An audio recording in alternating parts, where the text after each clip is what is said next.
He's a bit underweight, but that's fine. He wasn't with them too long, we think, with the poachers, so his blood work looked quite normal. Very little is known about the Temminck ground pangolin. Most studies have been done on the Asian pangolins, the Chinese and the Indian.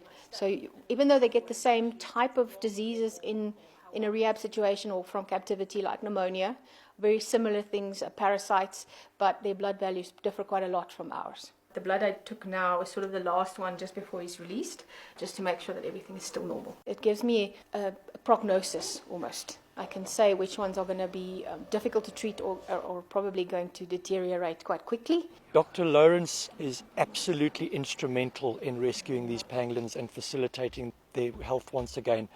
We try and rescue as many as we can. Unfortunately, if they've been held in the trade for more than 2 weeks, their recovery is very, very difficult. They don't feed in captivity. They're often not given any water.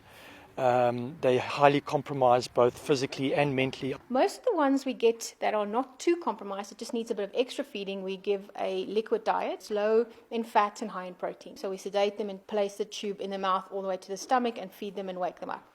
In the very compromised ones, we now use a gastric peg tube. We put the peg tube in the stomach on the side, and we feed them directly into the stomach. This year we intercepted in excess of 38 tons of scales leaving African shores.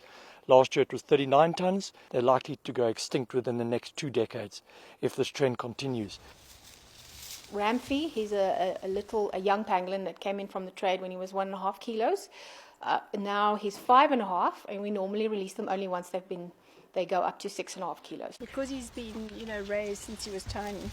When he's tired or when he's hot or when he's had enough, he does this, and you've got to pick him up. The psychological trauma that they've gone through. Well, basically one person will work with him.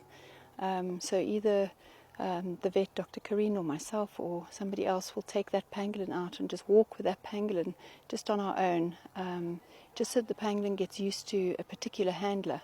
And once they get used to a handler, they seem to calm down. Hey. You'll smack yourself in your face, you silly Billy.